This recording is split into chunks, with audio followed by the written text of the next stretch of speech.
దిగువారు ఏమేమి అయ్యో వేషధారులైన శాస్త్రులారా పరిసయ్యులారా మీరు గిన్నెయో పళ్ళెమును వెలుపట శుద్ధి చేయదురు. 23 అయ్యో వేషధారులైన శాస్త్రులారా పరిసయ్యులారా మీరు పుదీనాలోను సోపులోను జీలకర్రలోను 10 వంతు చెల్లించి ధర్మశాస్త్ర ప్రధాన విషయం అనగా న్యాయమును కనికరమును విశ్వాసమును విడిచిపెట్టేది. ఏం విడిచిపెట్టారండి? అసలు ధర్మశాస్త్రంలో ప్రధానమైనది ఏంటంట? న్యాయం. రెండవది కనికరం. మూడవది ఏ మతం అది? క్రైస్తవ మతమా? చెప్పండి, క్రైస్తవ మతమా? కాదు. అది ప్రభు మాట్లాడుతున్నది ఏంటంటే పరిసయ్యులు యూదులు ధర్మశాస్త్రం చెప్పున నడవాలని చెప్తున్నారు, కానీ ఆ ధర్మశాస్త్రంలో ఏముంది? దేవుని కనికరం ఉంది, దాన్ని విడిచిపెట్టారు. దేవుని ప్రేమ ఉంది, దాన్ని విడిచిపెట్టారు. విశ్వాసం ఉంది, దాన్ని విడిచిపెట్టారు. ఏమా? కాబట్టి ఆ విషయంలో అన్యాయంగా అంటే న్యాయముని, కనికరాన్ని, విశ్వాసాన్ని 3 విడిచిపెట్టారు. కానీ ఆయన ఈ లోకానికి అందుకొచ్చాడు. ఏంటి? న్యాయాన్ని స్థిరపరచడం. హల్లెలూయా.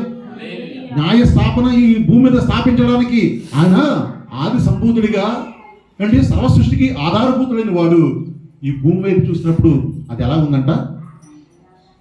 రాత్రి చెప్పాను, గుర్తుందా? ఎలా ఉంది? దుస్సాహసమైన వేదనతో నిండుకుంది. హల్లెలూయా.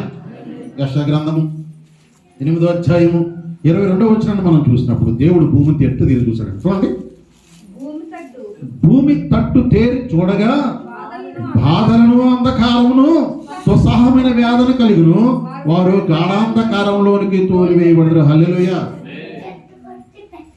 ఆ వచనం మనం బాగా చదివితే కనుక భూమే తట్టు తేరి చూసుకుంది, భూమి తను చూసుకుంది. భూమి అంటే ఏంటి తెలుసండి? నా పేరేం పేరు తెలుసా? నా పేరేం పేరండి? నా పేరు అందరూ తెలుసా? ఏం పేరు? పృథ్వీరాజు. పృథ్వీకి వేరే భాగం ఏంటి? నన్ను నేను పేరు చూసుకునేలా ప్రభు మాట్లాడుతున్నాడు. భూమి తన తట్టు తేరు చూసుకుందంట. భూమి తన తట్టు తేరు చూసుకుంటే ఎలా ఉందంట? వేదనతో నిండి ఉందంట. హల్లెలూయా. ఎలా ఉంది? వేదనతోను, ఏంటి? బాధలతోను, అంధకారముతోను, దుస్సాహమైన వేదన అంటే ఆ చీకటి దుస్సాహమైన వేదనంట. భూమి చీకటితో నిండిపోయింది. ఇప్పుడు ఆయన గొప్ప వెలుగును ప్రకాశింపజేయడానికి ఆయన యెషయా గ్రంథం 1వ అధ్యాయంలో మాట్లాడతాడు. ఏం మాట్లాడతాడు? యెషయా గ్రంథం 8వ అధ్యాయం 4వ వచనంలో మాట్లాడతాడు. చీకటి, అంధకారము, వేదనయు దానికి నిండి ఉండగా ఆయన 1వ వచనంలో మాట్లాడతాడు. 9వ అధ్యాయం 1వ వచనంలో ఆయనను వేదన పొందిన దేశమందు మబ్బు నిలవలేదు. పూర్వకాలమున ఆయన జబులోను దేశమును నప్తాలి దేశమును అవమానపరిచెను. హల్లెలూయా. ఆయన జబులోను నప్తాలి దేశాన్ని ఏం చేయడంట? అవమానపరిచాడంట. అవమానపరిచిన ఆయన అంత్యకాలం ఆయన సముద్ర ప్రాంతం అనగా యోర్దాను ఆధారంగా ఉన్న అన్యజనులు గలిలియా ప్రదేశమును మహిమ గల దానిగా చేర్చున్నాడు. హల్లెలూయా. ఇప్పుడు ఆయన పేరు చూసినప్పుడు అన్యజనుల ప్రాంతంలో ఉన్న ప్రజలు ఎవరు ఉన్నారంటే వేదనతోనూ అంధకారంలోను బాధల్లోనూ ఉన్నారు. అందుకని ఆయన ఏం చేశాడంటే ఒకప్పుడు ఆయనే అవమానపరిచాడు. అవమానపరిచిన దాన్ని ఇప్పుడు ఏం చేస్తాడంటే మహిమ గల దానిగా ఆయన ఇందాక పాడుకోవడం కదా స్తుతి ప్రార్థన, నీ నామముకే మహిమ.